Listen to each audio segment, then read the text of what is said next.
Hello students, कैसे हैं आप सभी। Welcome to Edu Boot camp.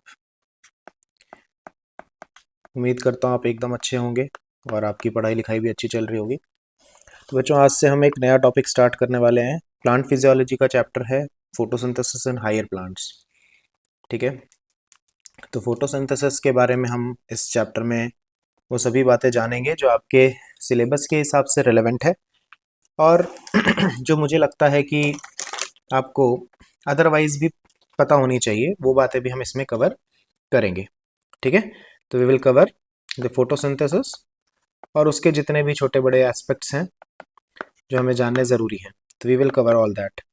ठीक, तो फोटोसिंथेसिस के बारे में हम स्टार्ट करते हैं। जैसे आपने पहले से ये बात सुनी हुई होती है कि जो फोटोसिंथेसिस है ये एक ऐसा प्रोसेस है जिसमें कुछ ऑर्गेनिज्म जैसे कि ग्रीन प्लांट्स हो गए या कुछ बैक्टीरिया हो गए, ब्लू ग्रीन एल्गी हो गई, ये सब अपना खाना खुद से बना पाते हैं ना। They can prepare their own food, ये बात हम जानते हैं। ठीक, और ऐसे जो ऑर्गेनिजम्स हैं जो अपना खाना खुद से बना पाते हैं, इनको हम ऑटोट्रॉफ्स कहते हैं। तो ये भी सही है। ठीक है, तो these facts we already know. तो फोटोसिंथेसिस एग्जैक्टली है क्या, और अभी जो हम फिलहाल डिस्कस करेंगे वो सिर्फ हायर प्लांट्स, यानी कि जैसे हमारे पास जो टेरिडोफाइट्स, जिम्नोस्पर्म्स और मोर फोकस ऑन एंजियोस्पर्म्स, तो हम इनके बारे में हम बात करने वाले हैं अभी। सबके बारे में, सभी प्लांट्स के बारे में, ब्लू ग्रीन एल्गी के अंदर कैसे होता है, डायटम्स के अंदर कैसे होता है, डाइनोफ्लैजेलेट्स के अंदर कैसे होता है, ये सारी बातें अभी हम फिलहाल नहीं करेंगे। तो हम हायर प्लांट्स के रिस्पेक्ट में इस चीज को देखने वाले हैं। ठीक है, तो we are dealing with photosynthesis in higher plants. अब बात सिंपल सी है और यहीं से हम अपना डिस्कशन स्टार्ट करेंगे कि एक्चुअल में फोटोसिंथेसिस होता क्या है। तो फोटोसिंथेसिस जिस चीज को हम कह रहे हैं, ये एक फिजियोकेमिकल प्रोसेस है। It is a physiochemical process. अब मैं क्यों बोल रहा हूँ फिजियोकेमिकल प्रोसेस, क्योंकि फिजियोकेमिकल प्रोसेस बोलने के पीछे कारण क्या है। देखो, लाइट इन्वॉल्व है। Light is a physical factor, हम सब जानते हैं। ठीक है, और जो प्लांट के अंदर चेंजेस आ रहे हैं वो केमिकल चेंजेस हैं। तो हम इसको ऐसा भी बोल सकते हैं फिजियो बायोकेमिकल, क्योंकि आफ्टर ऑल चेंज जो है वो एक लिविंग ऑर्गेनिज्म के अंदर आ रहे हैं। ठीक है, तो एक फिजियो बायोकेमिकल प्रोसेस है जिसमें ग्रीन प्लांट्स जो है, जिसमें ग्रीन प्लांट्स यूज करते हैं CO2, कार्बन डाइऑक्साइड जो एटमॉस्फेयर के अंदर प्रेजेंट होता है, और पानी जो उनको कहीं से भी मिलता होगा, सॉइल में से मिलता होगा, और इसकी मदद से शुगर्स बनाते हैं, अपना फूड बनाते हैं। शुगर्स अपना फूड बना रहे हैं और साथ में ऑक्सीजन रिलीज कर रहे हैं, और इस सब काम को करने के लिए दे रिक्वायर लाइट। इन सभी कामों को करने के लिए दे रिक्वायर लाइट। अब तुम ये तो जानते ही हो बेटा कि लाइट अब्सॉर्ब करने के लिए, in order to absorb light, अगर लाइट अब्सॉर्ब करनी है तो भाई बिना पिगमेंट के नहीं होगा ये काम, है ना। They require some pigments. ठीक है, तो हम पिगमेंट्स के बारे में भी पढ़ेंगे कि भाई कौन कौन से पिगमेंट्स हैं, कैसे दिखते हैं, ये सारी चीजें हैं। ओके, तो फोटोसिंथेसिस एक फिजियोबायोकेमिकल प्रोसेस है, ग्रीन प्लांट्स करते हैं, जिसमें कार्बन डाइऑक्साइड और पानी का यूज करके लाइट की प्रेजेंस में प्लांट अपना खाना बना रहा है। और हम पढ़ेंगे आगे कि oxygen as a byproduct release होता है। ठीक है, अब ऑक्सीजन कहाँ से रिलीज हुआ, कैसे रिलीज हुआ, ये सारी बातें, सारे एस्पेक्ट्स हम इसमें कवर करेंगे। ठीक है, तो हम ये सारी बातें इसमें कवर करेंगे। और हम जो बेसिक बातें जानते हैं फोटोसिंथेसिस के बारे में, उसको मैं इनलिस्ट कर देता हूँ। जैसे कि ग्रीन जो पार्ट्स होते हैं, ग्रीन पार्ट्स के अंदर ही फोटोसिंथेसिस होता है। ठीक है, और हमें कैसे पता चला लाइट की क्या जरूरत है, कार्बन डाइऑक्साइड की क्या जरूरत है, तो ये सब कुछ ना कुछ एक्टिविटीज, कुछ ना कुछ एक्सपेरिमेंट्स करके लोगों ने अलग अलग तरीके से डिमॉन्स्ट्रेट किया है। तो हम उन एक्सपेरिमेंट्स के बारे में पढ़ेंगे। तो ये हमारा जो फर्स्ट पार्ट है, that is all about the experiments which were conducted in order to find out कि कौन कौन से फैक्टर्स हैं which are needed for the photosynthesis. तो फोटोसिंथेसिस के लिए जरूरी फैक्टर्स के बारे में हम इसमें पढ़ेंगे। तो हम सबसे पहले कुछ अर्ली एक्सपेरिमेंट्स के बारे में पढ़ रहे हैं। ठीक है, अब अर्ली एक्सपेरिमेंट्स में हमारे पास एक बड़ा कॉमन सी एक्टिविटी होती है, और ये हमने ऐसे 10th क्लास वगैरह में भी पढ़ा होता है, कि अगर हम एक प्लांट लें with variegated leaf, variegated leaf मतलब जैसे ये एक आपको प्लांट दिख रहा है, इसमें ग्रीन ग्रीन पार्ट है, कुछ कुछ जगहों पर येलो पार्ट है, तो मैंने उसी को ऐसे यहाँ पर एक इमिटेट किया है कि ये ग्रीन लीफ है और उसके बीच बीच में आपको येलो पार्ट्स दिख रहे हैं। ठीक है, तो अगर हम इस प्लांट को अगर हम इस प्लांट को थोड़े समय के लिए प्लेस कर दें, ठीक है, इन डार्कनेस, तो डार्कनेस में क्यों प्लेस कर दिया, क्योंकि अंधेरे में फोटोसिंथेसिस नहीं होता है ना। तो डार्कनेस में इसको थोड़ी देर के लिए अगर हम प्लेस कर दें और उसके बाद वापस से जब हम सनलाइट में इसको रखते हैं, या डायरेक्ट भी आप सनलाइट में रख के इसको, है ना, और फिर इसकी लीफ के अंदर हम चेक करते हैं कि भाई स्टार्च की प्रेजेंस का क्या है सिस्टम, क्योंकि फोटोसिंथेसिस का जो भी एंड प्रोडक्ट है शुगर, वो अल्टीमेटली प्लांट्स के अंदर स्टोर होता है स्टार्च की फॉर्म में। तो ये जो ग्रीन पार्ट आपको दिख रहा है, ये जो ग्रीन वाला पार्ट दिख रहा है, ये तो स्टार्च के लिए पॉजिटिव शो करता है, टेस्ट स्टार्च के लिए पॉजिटिव है। वहीं जब ये येलो वाले पार्ट की हम बात करते हैं, तो दिस येलो पार्ट ये स्टार्च के लिए नेगेटिव है। ये स्टार्च शो नहीं कर रहा, मतलब इसके अंदर स्टार्च नहीं बना, ठीक है। और स्टार्च कैसे पता लगाते हैं, आप ये बात ऑलरेडी जानते हो, है ना, लिक्विड आयोडीन का यूज करके आयोडीन टेस्ट हमारे पास होता है एक, ठीक है। तो we conduct this iodine test to find out whether a particular tissue has starch और नॉट, ठीक है। तो अब ग्रीन पार्ट के अंदर आपको स्टार्च मिल रहा है, येलो पार्ट के अंदर आपको स्टार्च नहीं मिल रहा है, तो कंक्लूड क्या कर रहे हो आप यहाँ से, कंक्लूड आप ये कर रहे हो सर कि ग्रीन पिगमेंट जो होते हैं हमारे पास, green pigments are essential for photosynthesis. मतलब ये जो भी प्रोसेस है जिससे प्लांट अपना खाना या स्टार्च बना रहा है, उसके लिए अपने को क्या चाहिए, ग्रीन पिगमेंट चाहिए। अब इसमें अब ऐसे अब कॉन्ट्ररी मतलब पॉइंट्स आ सकते हैं ऐसे, है ना, जो कॉन्ट्राडिक्ट करते हो, जैसे कि भाई आलू के अंदर भी तो स्टार्च होता है, तो आलू तो ग्रीन नहीं है ना। तो वो एक अलग की बात है, मतलब वो बात की बात है, क्योंकि अब हम उस समय पे जब ये एक्सपेरिमेंट्स हम कंडक्ट करते थे, उस समय हमें इतना नहीं पता होता था कि भाई शुगर्स जो है वो सिंपल फॉर्म्स में दूसरे टिश्यूज तक भी ट्रांसपोर्ट हो सकते हैं, है ना, ट्रांसपोर्ट हो सकते हैं, फिर वहां जाकर स्टोर हो सकते हैं। तब तो ये समझा जाता था कि भाई जो प्लांट का टिश्यू बना रहा है खाना, वो स्टोर कर लेगा, ठीक है ना। तो ये बात है। फिर दूसरा सेटअप भी हमने देखो सेम वैसे ही ले लिया हमने, वेरीगेटेड लीफ वाला ही, ठीक है। We have again taken it, लेकिन इस बार हमने क्या किया, वेरीगेटेड लीफ को हमने एक शीट ऑफ पेपर से, ब्लैक ब्लैक शीट से, ठीक है, ब्लैक शीट से हमने इसको थोड़ा सा कवर कर दिया, और उसके बाद सनलाइट में रखा, ठीक है। इसको भी हमने किस में रखा, सनलाइट में रखा, ठीक, डिस्टार्च करके ऑब्वियसली थोड़े समय तक अंधेरे में रखने के बाद, ताकि पुराना वाला सारा स्टार्च कंज्यूम हो जाए। फिर सनलाइट में रखने के बाद हमें अब इस बार क्या लग रहा है कि जब हम इस ब्लैक शीट को हटाते हैं, ब्लैक शीट व्हेन रिमूव्ड, तो जब हम इस ब्लैक शीट को रिमूव करते हैं ना, तो ग्रीन जो पार्ट है और जो येलो पार्ट है, दोनों ही,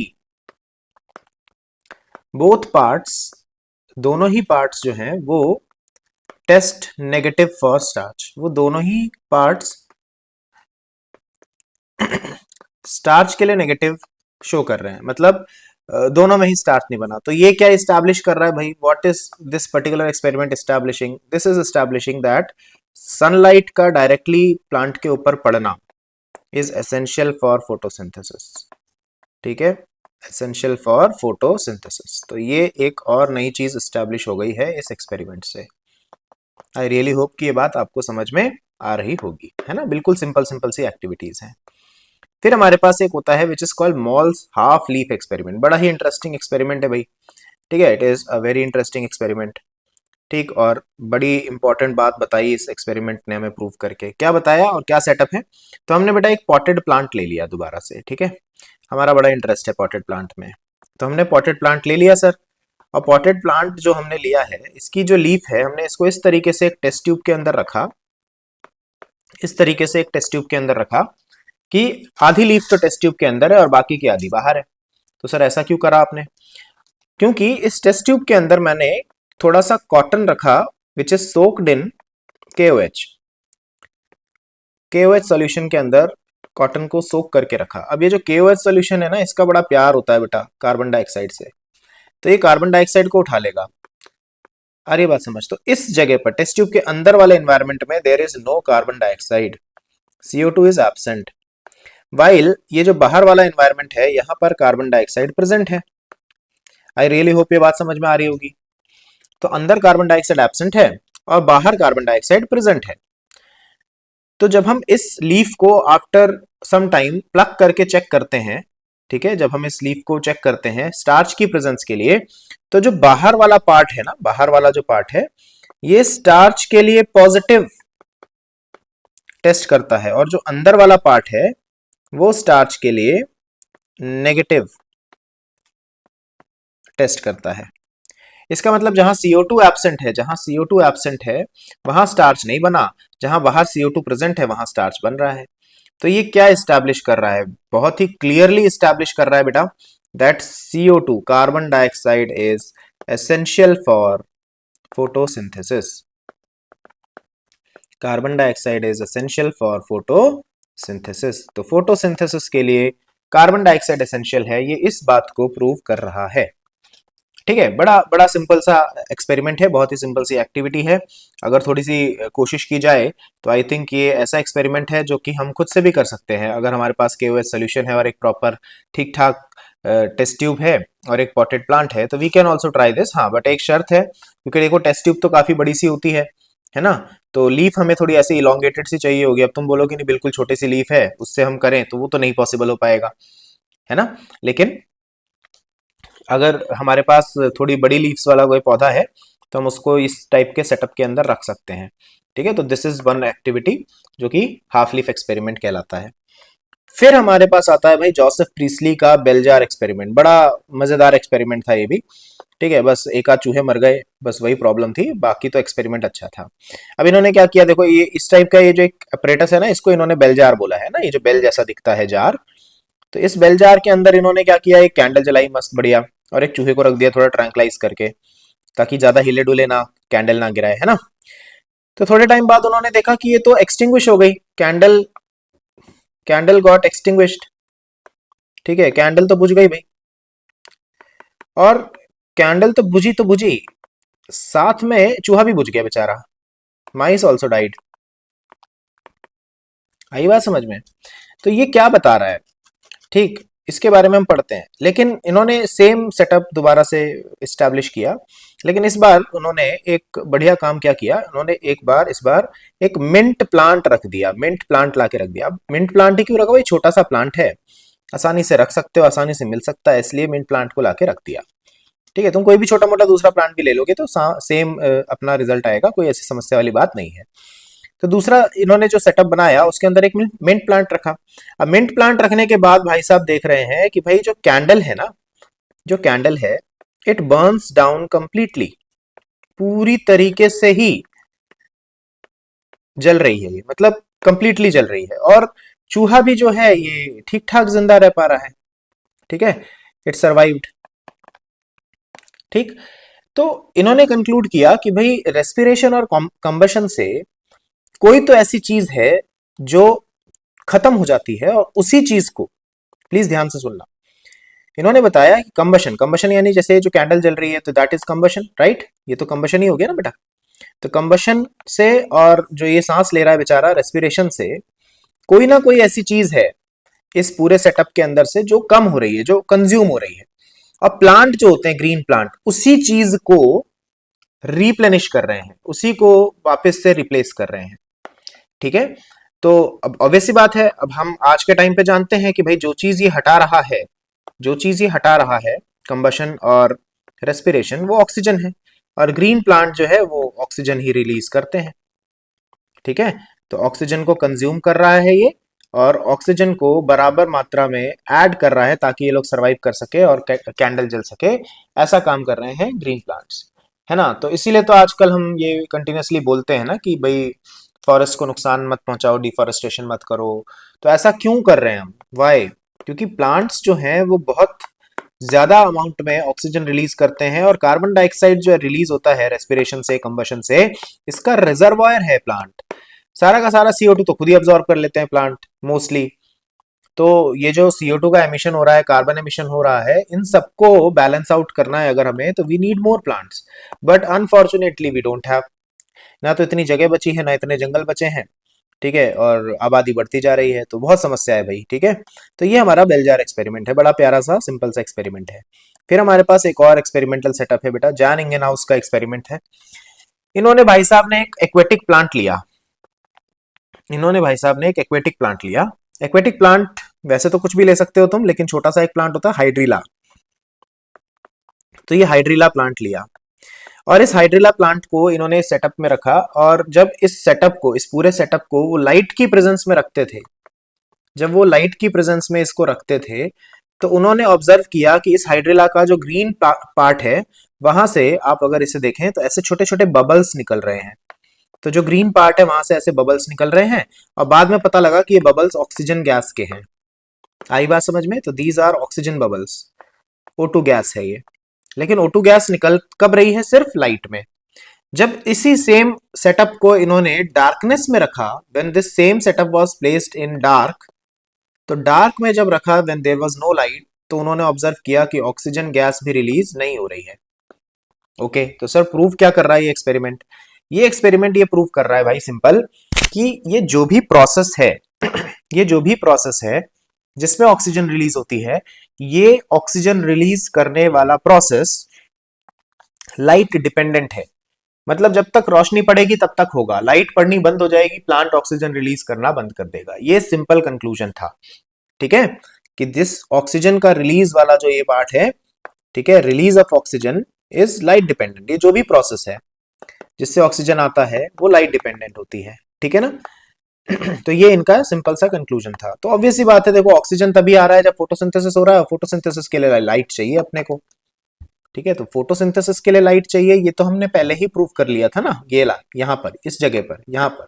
लेकिन हमारे पास अब ये भी एविडेंस है कि फोटोसिंथेसिस के दौरान जो ऑक्सीजन का इवोल्यूशन होता है, उसके लिए भी हमें लाइट की जरूरत होती है। तो बिना लाइट के, in the absence of light, there is no oxygen release, ठीक है। तो अब जो आगे की एक्टिविटीज हैं वो मेनली इस बात पर डिपेंड कर रही हैं, या इस चीज को साबित करने में लगी हैं कि ऑक्सीजन आया कहां से। देखो प्रोसेस में तो पानी भी यूज होता है, प्रोसेस के अंदर कार्बन डाइऑक्साइड भी यूज होता है, सही है। तो कार्बन डाइऑक्साइड और पानी दोनों चीजें जो यूज हो रही हैं, तो ऑक्सीजन तो इधर से भी आ सकता है कार्बन डाइऑक्साइड से, और ऑक्सीजन पानी से भी आ सकता है। तो अब अल्टीमेटली आगे के जो कुछ एक्टिविटीज थी वो ये पता लगाने के लिए थी कि ऑक्सीजन गैस आया किधर से, सोर्स क्या है, मतलब जो भी रॉ मटेरियल यूज हो रहे हैं उनमें से किस जगह से ऑक्सीजन रिलीज हो रहा है। तो आगे के जो हम कुछ एक्सपेरिमेंट्स पढ़ेंगे, that will be completely focusing on this particular fact, that they tried to find out कि भाई ऑक्सीजन किधर से आ रहा है, ये पता लगाओ, ठीक है। और इसी कड़ी में हमारे पास जो सबसे पहली चीज है वो है वैन नील भाई साहब का ऑब्जर्वेशन। वैन नील साहब जो थे, इन्होंने बड़े बढ़िया काम किए। इन्होंने ग्रीन सल्फर बैक्टीरिया होता है एक, है ना, आप लोगों ने शायद नाम सुना हो, कभी नहीं सुना होगा तो हम बायोलॉजिकल क्लासिफिकेशन में कभी कवर कर लेंगे इसको। तो ग्रीन सल्फर बैक्टीरिया है सर, क्लोरोबियम नाम है उसका, ठीक है, क्लोरोबियम नाम है। तो ग्रीन सल्फर बैक्टीरिया जो है, इसने क्या करना होता है, ये कार्बन डाइऑक्साइड और H2S हाइड्रोजन सल्फाइड का यूज करता है लाइट की प्रेजेंस में। इसके थोड़े पिगमेंट्स अलग हैं, क्लोरोफिल वगैरह नहीं होता है इनमें। तो H2S की प्रेजेंस में ये अपने शुगर्स बना रहा है, अपना खाना बना रहा है, कार्बोहाइड्रेट, और साथ में सल्फर गैस रिलीज कर रहा है। हाँ सर करने दो, हम क्या करें? नहीं आप कुछ मत करो, आप बस ये देखो कि इनकी ऑब्जर्वेशन क्या थी। इन्होंने ऑब्जर्व किया, ही ऑब्जर्व दैट सल्फर रिलीज हो रहा है अगर ये रॉ मटेरियल में H2S का यूज कर रहा है। अगर H2S का यूज कर रहा है तो सल्फर रिलीज हो रहा है। इन्होंने बोला कि भाई देखो ग्रीन प्लांट्स भी तो ऐसा ही करते हैं ना, ग्रीन प्लांट्स भी तो ऐसे ही करते हैं। फिर मैंने बोला नहीं यार, ग्रीन प्लांट्स ऐसे कहाँ करते हैं? कहते हैं यार ऐसे थोड़ी, ऐसा ही करते हैं। देखो बस H2S की जगह क्या यूज करते हैं? पानी यूज करते हैं। लाइट ये भी यूज कर रहा है, शुगर ये भी बना रहा है, बस एंड प्रोडक्ट क्या रिलीज कर रहा है? ऑक्सीजन। तो इन भाई साहब की ऑब्जर्वेशन इतनी अच्छी थी, इन्होंने बोला कि यार देखो जब H2S यूज हो रहा है, हाइड्रोजन सल्फाइड, तो सल्फर निकल रहा है, ऑक्सीजन निकल रहा है जब पानी यूज हो रहा है। तो अगर सल्फर यहां H2S से आया होगा तो टेक्निकली ये ऑक्सीजन भी पानी से आना चाहिए। He made this simple observation, उनकी बस ऑब्जर्वेशन थी, कोई ऐसा एक्सपेरिमेंटल एविडेंस नहीं था इनके पास। There was no experimental evidence कि हाँ भाई ये ऑक्सीजन एक्चुअल में पानी से ही आता है, ठीक है। लेकिन एटलीस्ट सबसे पहले ये बात डिमॉन्स्ट्रेट भी नहीं बोलेंगे, सबसे पहले पोस्टुलेट करने वाले, प्रपोज करने वाले कि भाई ऐसा हो सकता है, वो भाई साहब हमारे वैन नील थे, है ना। तो वैन नील साहब थे, तो उन्होंने ये बताया कि भाई अगर सल्फर H2S से आ रहा है तो ऑक्सीजन पानी से आता होगा, ठीक है। अब इसी सिस्टम में और चीजों को प्रूव करने के लिए हमारे पास एक बढ़िया एक्सपेरिमेंट और है, which is Robert hill experiment. तो रॉबर्ट हिल भाई साहब ने क्या किया, इन्होंने एक बढ़िया सस्पेंशन बनाया, ठीक है, जैसा कि आप नीचे डायग्राम में भी देख सकते हैं। तो this was the suspension made by him. और इस सस्पेंशन के अंदर इन्होंने क्लोरोप्लास्ट लिया, क्लोरोप्लास्ट का सस्पेंशन था। क्लोरोप्लास्ट भी किस प्लांट से लिया, स्टेलारिया नाम का एक प्लांट है। अब ये अगर आप याद कर सके तो ठीक, अदरवाइज कोई फर्क नहीं पड़ता, एंजियोस्पर्म है। और ऐसा ध्यान रख लें अभी कि क्लोरोप्लास्ट का एक सस्पेंशन बनाया। इस सस्पेंशन के अंदर इन्होंने कुछ चीजें अपनी तरफ से कोशिश की, जैसे कि इन्होंने कोशिश की कि इसके अंदर कार्बन डाइऑक्साइड ना हो, इन्होंने कोशिश की कि पानी तो यहाँ पर है ही, और साथ में इन्होंने एक कंपाउंड डाला विच इज कॉल्ड DCPIP, साथ में एक कंपाउंड डाला विच इज कॉल्ड DCPIP, ठीक है। DCPIP is basically dichlorophenoxy, sorry not phenoxy, it is dichlorophenol indophenol, ठीक है। तो ये जो हमारा एक कंपाउंड है, तो ये DCPIP कहलाता है, और ये एक रिडॉक्स इंडिकेटर है। It is a redox indicator, it is a redox indicator. अब ऐसा क्यों बोल रहा हूं मैं कि ये रिडॉक्स इंडिकेटर है, क्योंकि सुनते रहना ध्यान से, क्योंकि जब ये पर्टिकुलर कंपाउंड ऑक्सीडाइज्ड स्टेट में होता है, ऑक्सीडाइज्ड स्टेट में होता है, तो इसका कलर ब्लू होता है, it is blue in colour. लेकिन जब ये पर्टिकुलर चीज रिड्यूस्ड स्टेट में होती है, जब ये पर्टिकुलर चीज रिड्यूस्ड स्टेट में होती है, तो हम उसे नाम देते हैं, तो ये ऐसा मतलब नाम क्या देते हैं, कलरलेस हो जाता है ये। आ रही बात समझ में? तो ये ब्लू से कलरलेस हो जाता है। तो यहाँ पर भी आप ऐसा कुछ देख पा रहे होंगे कि भाई यहाँ तो ब्लू है ना, इस केस में तो थोड़ा ब्लू है और इस केस में थोड़ा कलरलेस हो गया है। तो इससे सर फायदा क्या होगा, अब आप देखो जरा, है ना, अब आप पूरा एक्सपेरिमेंटल सेटअप समझो।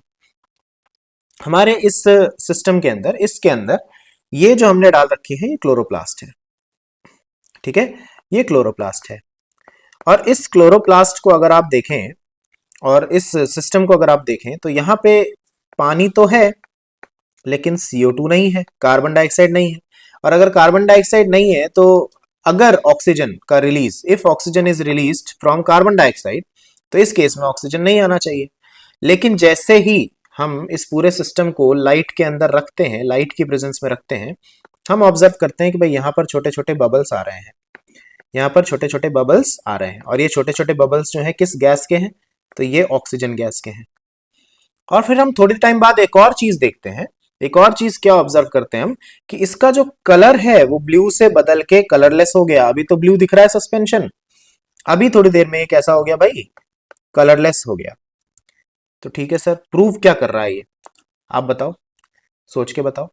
पहली चीज ये प्रूव कर रहा है कि भाई अगर इस सस्पेंशन के अंदर CO2 नहीं है, H2O है, और फिर भी ऑक्सीजन आ रहा है, तो पानी से ही ऑक्सीजन आता होगा, पहली चीज।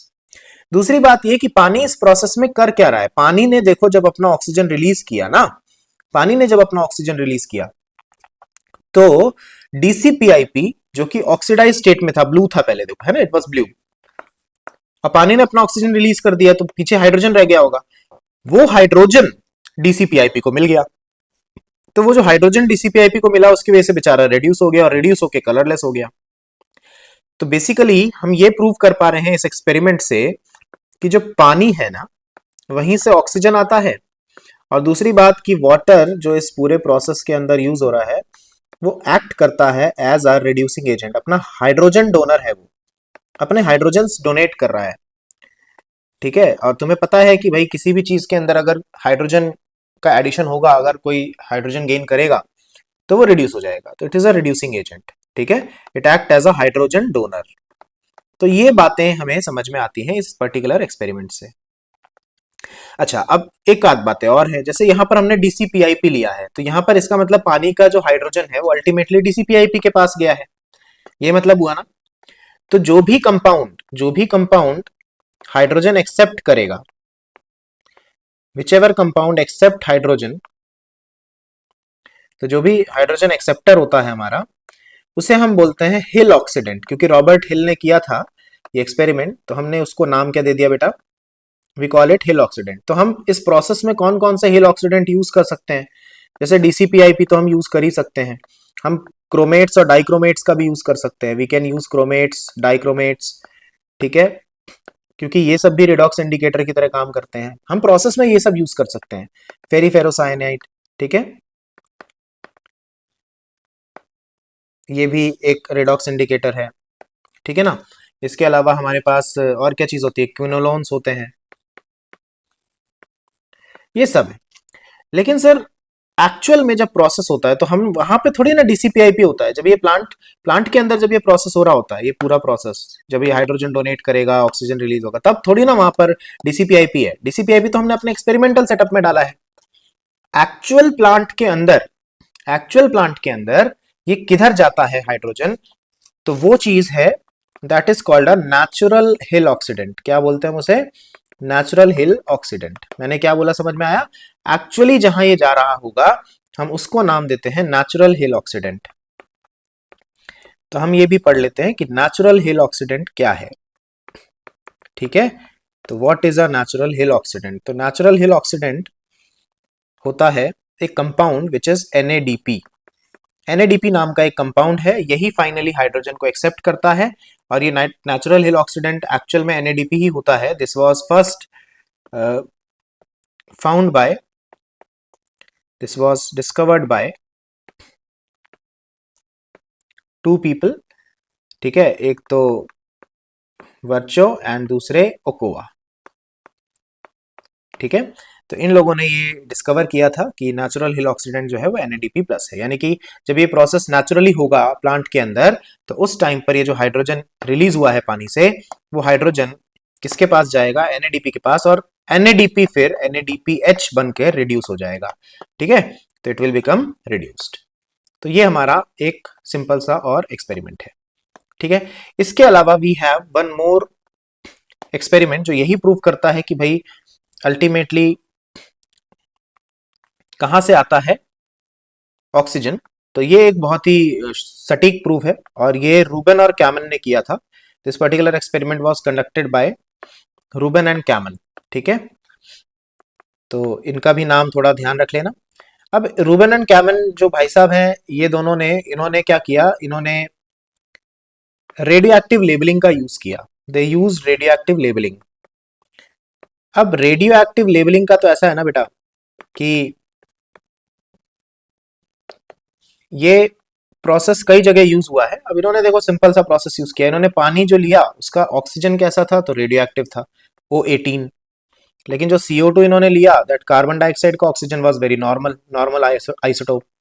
लेकिन फिर जब इन्होंने प्रोसेस होने दिया फोटोसिंथेसिस का, तो इन्होंने देखा शुगर्स तो नॉर्मल है, लेकिन जो ऑक्सीजन रिलीज हो रहा है वो कैसा है बेटा, वो 18 वाला है। And this very clearly establish this fact कि इसी पानी से ऑक्सीजन का रिलीज हुआ होगा, इसी पानी से ऑक्सीजन का रिलीज हुआ होगा। बहुत क्लियरली एस्टैब्लिश कर रहा है। तो ये सभी अर्ली एक्सपेरिमेंट्स थे। एक आध एक्सपेरिमेंट्स हमारे पास और हैं, जैसे अब्जॉर्प्शन स्पेक्ट्रम और ये सारी चीजें हैं जिसमें इमर्जन इफेक्ट है। तो हम अभी फिलहाल सिर्फ यहीं पे इस सेशन में इतना ही कर रहे हैं कवर, क्योंकि पहले हम साइट ऑफ फोटोसिंथेसिस को स्टडी करेंगे, साइट ऑफ फोटोसिंथेसिस, और उसके बाद फिर हम जब थोड़े बहुत पिगमेंट्स के बारे में जान जाएंगे, उनका अब्जॉर्प्शन और एक्शन स्पेक्ट्रम, फिर उसके साथ वो एक्सपेरिमेंट्स हम बाकी के रिमेनिंग वाले करेंगे, ठीक है। तो स्टे ट्यून्ड, आप इस पूरी सीरीज को देखते रहें, आपको काफी इसमें मदद मिलेगी। एंड आई रियली होप कि ये सेशन आपको पसंद आया होगा। अपने वैल्यूएबल जो सजेशन है आप कमेंट्स में बता सकते हैं, और अगर आप चैनल पे नए हैं तो प्लीज़ इसको सब्सक्राइब करें और अपने दोस्तों के साथ शेयर करें, ताकि ज़्यादा से ज़्यादा लोग जिनको ये टॉपिक पढ़ना है वो कवर कर सकें। ओके, तो see you and we are done for now, take care.